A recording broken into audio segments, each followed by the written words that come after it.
بسم الله الرحمن الرحيم الحمد لله الذي أنزل القرآن على عبده ورسوله محمد بن عبد الله خاتم الأنبياء والمرسلين ليكون بشيرا ونذيرا وسراجا منيرا. Kita lanjutkan membaca kitab Mukhtasar Tafsir Al-Baghawi.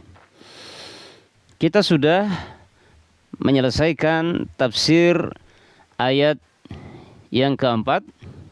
Walladzina yu'minuna bima unzila ilaika wama unzila min qablik wabil akhirati hum yuqinun. Sekarang kita akan memasuki membaca tafsir ayat yang kelima. Ulaika ala hudam min rabbihim wa ulaika humul muflihun. Ulaika, mereka itulah, ala hudan, mereka berada di atas petunjuk, min rabbihim, dari Tuhan mereka. Wa ulaika, dan mereka, humul muflihun, adalah orang yang beruntung.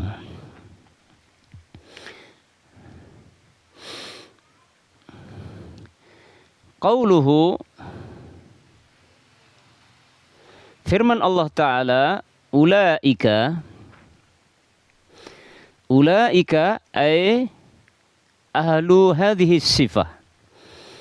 Ulaika, mereka, yang dimaksud mereka adalah ahlu hadhihi sifah, yang memiliki sifat-sifat ini, ya, sifat-sifat yang telah disebutkan dalam ayat-ayat sebelumnya, yaitu beriman kepada perkara yang gaib, menegakkan salat, menginfakkan sebagian rizki yang Allah berikan, beriman kepada kitab yang diturunkan kepada Nabi Muhammad SAW, yaitu Al-Quran, dan beriman kepada kitab-kitab yang diturunkan kepada Nabi sebelumnya, dan mengimani adanya kehidupan akhirat. Jadi orang-orang yang memiliki sifat-sifat ini, ulaika, mereka yang memiliki sifat-sifat ini, ala hudan, mereka itu berada di atas petunjuk, ya. Jadi yang orang-orang yang beriman terhadap segala perkara yang gaib, menegakkan salat, menginfakkan sebagian rezeki yang Allah berikan, beriman kepada Al-Quran, dan beriman kepada kitab-kitab sebelumnya yang diturunkan kepada Nabi sebelumnya, dan beriman terhadap akhirat, itu mereka ulaika ala hudan. Mereka itu ala hudan, berada di atas petunjuk. Hudan, ala hudan ay rushdin wa bayanin wa basiratin. Hudan, petunjuk, di situ maksudnya adalah rushdin, bimbingan, wabayanin, dan penjelasan, wabasiratin, dan ilmu. Jadi mereka itu yang memiliki sifat yang telah disebutkan dalam 4 ayat sebelumnya, itu adalah orang-orang yang berada di atas petunjuk, di atas rusydin, di atas bimbingan Allah, wabayanin, di atas penjelasan, ya, wabasiratin, dan berada di atas ilmu. Mir rabbihim, yang petunjuk itu berasal dari Tuhan mereka, dari Allah. Jadi orang-orang yang memiliki sifat-sifat yang disebutkan dalam 4 ayat sebelumnya itu adalah orang-orang yang berada di atas bimbingan, penjelasan, dan ilmu yang berasal dari Tuhan mereka, dari Allah. Itu yang benar. Wa ulaika humul muflihun, dan mereka itu adalah orang-orang yang beruntung. Apa maksudnya beruntung? Maksudnya beruntung adalah an-najuna, adalah orang-orang yang selamat, wal faizuna, yang mereka sukses, fazu bil jannati, mereka sukses dengan mendapatkan surga, wa najau minan nar, dan mereka selamat dari siksa api neraka. Ya, mereka najun, selamat, sukses. Maksudnya sukses mendapatkan surga. Seperti dalam ayat yang lain, Wa man zuhziha 'anil nar wa udkhilal jannata faqad faz. Dan barang siapa yang diselamatkan dari siksa neraka dan dimasukkan surga, maka sungguh dia adalah orang yang sukses. Ya, al-muflihun, orang-orang yang muflihun di sini maksudnya adalah an-najun, selamat dari neraka. Wal faizun, dan sukses. Maksudnya apa? Fazu bil jannah, sukses dengan mendapatkan surga. Wa najau, dan selamat minan nar, dari siksa api neraka. Wa yakunul falahu bima'na al-baqa.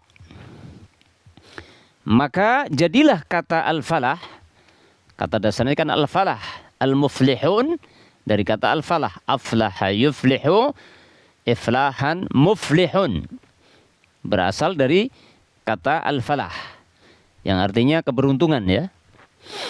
Itu maknanya adalah al-baqa. Namanya al-falah itu al-baqa, kekal.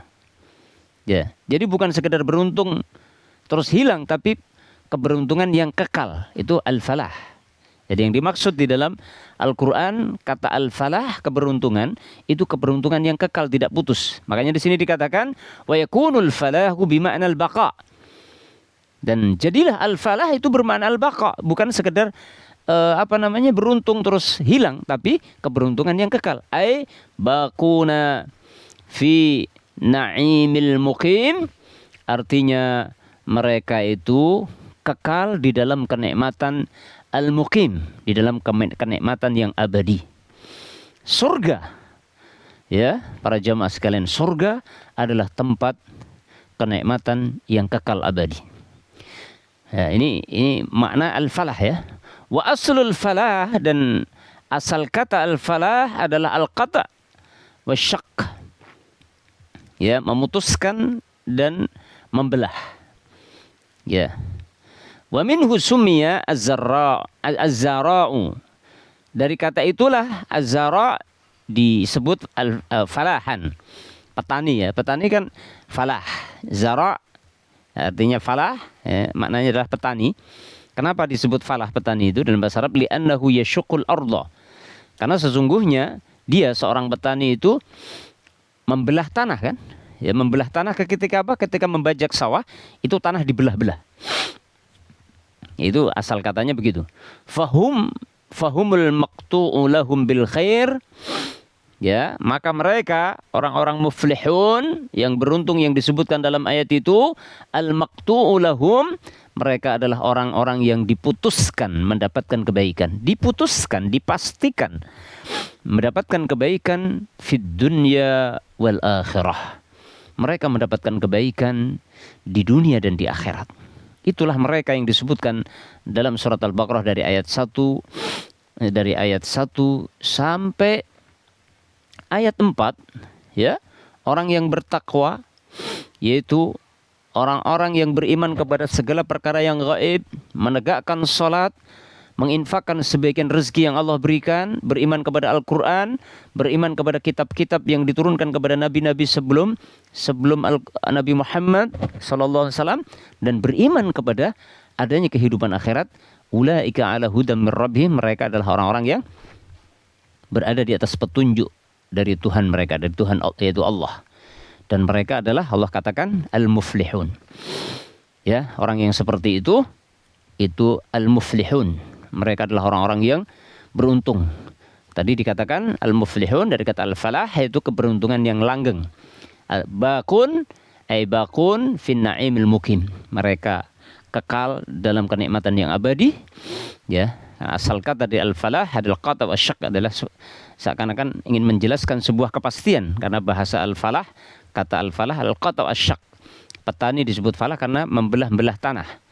Ya, sehingga kesimpulannya maknanya adalah al-muflihun adalah orang yang diputuskan, dipastikan secara pasti oleh Allah mendapatkan kebaikan di dunia dan di akhirat. Sehingga tentunya orang yang seperti itu akan mendapatkan kebahagiaan yang abadi di dunia dan abadi di akhirat. Allahu a'lam bissawab.